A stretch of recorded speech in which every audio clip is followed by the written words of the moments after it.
Hello everyone! Today we're going to take a look and preview how good are each of the craftable weapons for Inazuma. Let's not waste any time and get started. When I first looked into the new craftables, I didn't know what to think about them, and I had a stream about it to theory craft about them with all of you. I was going to make first impressions of what I thought about them, however I researched more into the mains and a lot of them seem to actually think the new craftables are not as good as we think they are. Hence the video will just be a summary of what I found on other mains, other than the bow because I can calculate them myself. Now the very first one would be, is the new spear good for Xiangling?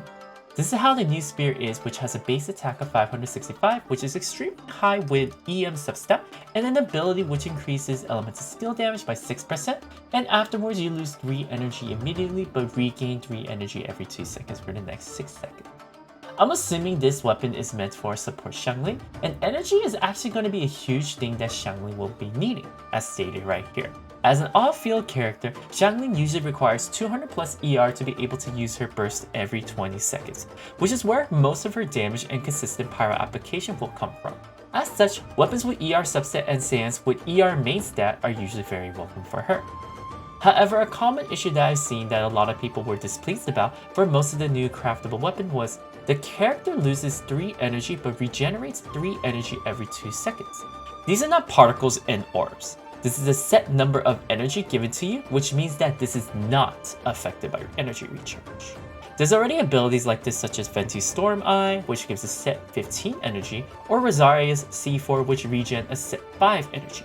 Hopefully I'm wrong about this, that energy recharge does not affect it, so the craftables are actually much broken in their abilities, but I'm pretty sure it's not going to be that way. Now the consensus that I've seen on Xiangling Mains was that Favonius Lance is one of Xiangling's best weapons, and it seems that it will also be the case here as well. This is because it has the same base stat and a similar ability, somewhat worse, but more importantly it has the ER rate that you want to continuously burst Xiangling. I know the other one has the 6% boost, however the ER rate is significantly more important overall.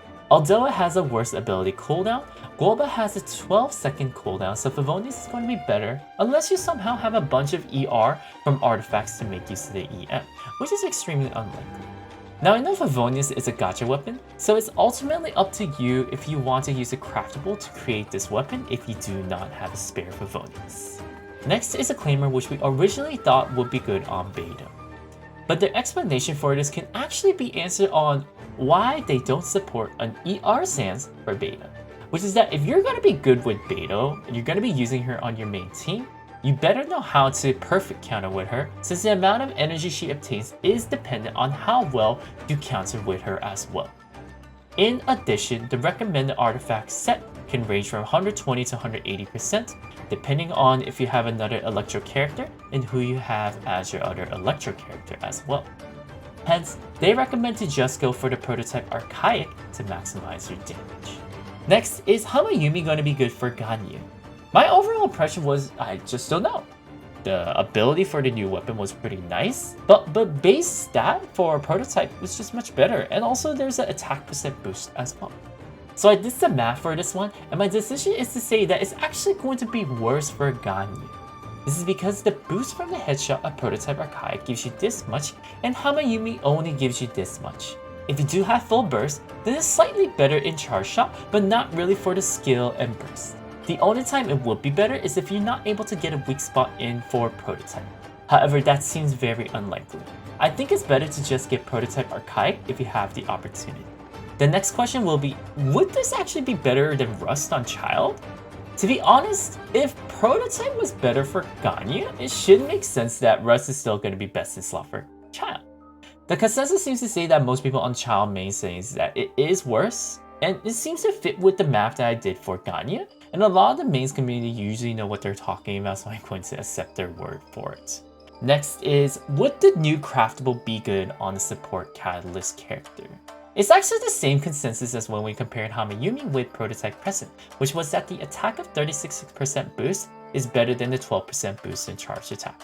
The 12% in this case is now the 10% elemental boost, as they're in the same category. For me was that, is this better than any of the other craftables out there? In my mind, I was thinking if this was better than maybe Map and Mare or Prototype Amber, but the consensus was that no, this weapon is actually not as good as Thrilling Tales of Dragon Slayers, which made me go, that makes sense.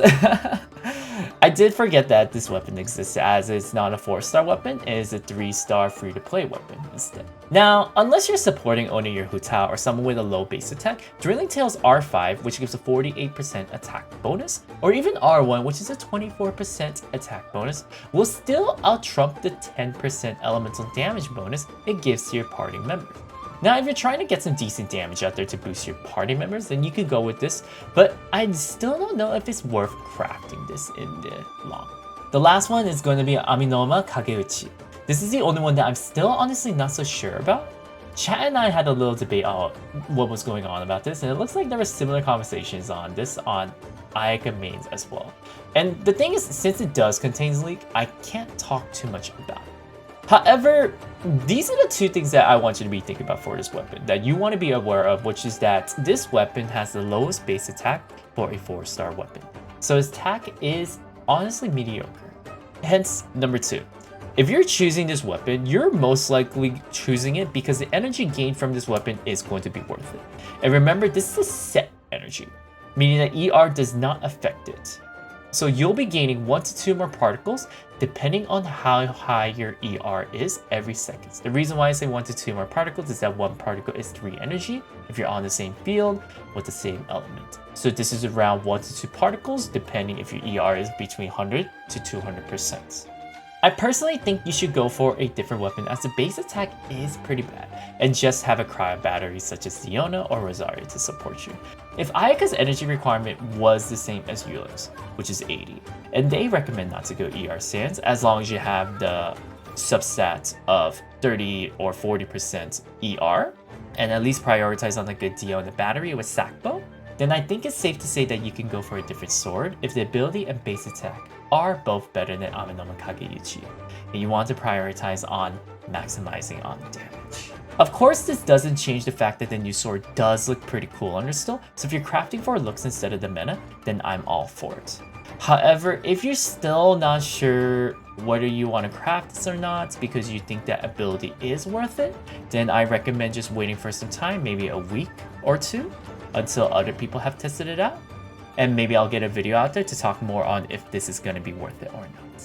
In summary, all the craftables are alright, and there's better alternatives out there for certain characters where these weapons might be good for.